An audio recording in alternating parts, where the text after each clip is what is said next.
Artificial intelligence is not a new term, having been mentioned as early as the 1950s, but it has certainly become more prevalent in terms of working business applications in the last decade. We realise there is a lot of fog and mystique around the term, which can be off-putting for certain firms when thinking of applying AI solutions to certain areas of their business. So as part of a series of jargon busters, we at smartKYC thought we'd give a definition of AI as a whole and some of the specific subfields that financial crime technology companies use to help large financial institutions automate their KYC screening processes. A general way to define AI is that artificial intelligence is intelligence demonstrated by machines as opposed to natural intelligence displayed by humans. It is any machine system that perceives its environment and takes actions that maximize its chance of achieving its goals. Some popular accounts use the term artificial intelligence to describe machines that mimic cognitive functions that humans associate with the human mind, such as learning and problem solving.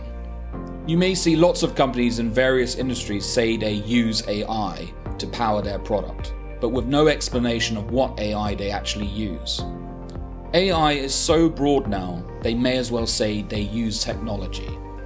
When considering any AI application, it is important to challenge the type of AI being used and not to let it become a black box.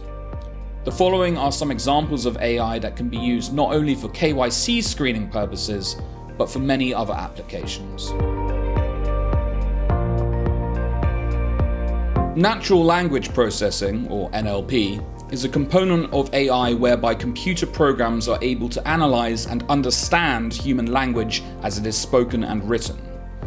The essence of NLP is extracting information in order to map fluid text into structured data. The technology analyzes sentences by breaking them down into smaller units and identifying words in their grammatical forms as nouns, verbs, adjectives, and so on. The result is a structured format for that sentence, which then allows rules to be triggered, converting a document into certain fields of specific information. Thus, in this simplistic example, the sentence "Kim Jong-un is the supreme leader of North Korea" will be read by NLP technology to extract a person's name, Kim Jong-un, a political role, supreme leader, and a country with respect to which that political role applies, North Korea. Automated reasoning is a mix of techniques from computer science and mathematical logic which enable computer programs to make inferences and extend existing knowledge into new information. The technology combines currently known facts and rules to derive new facts.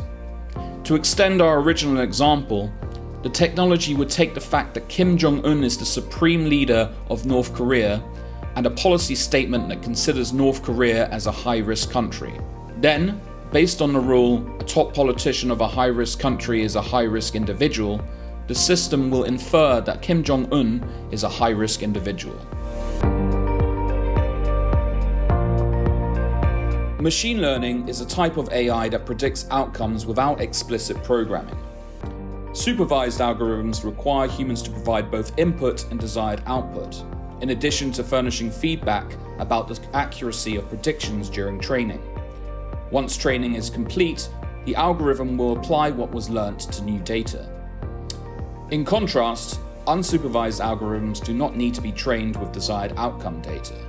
They use an iterative approach called deep learning to review data and arrive at conclusions.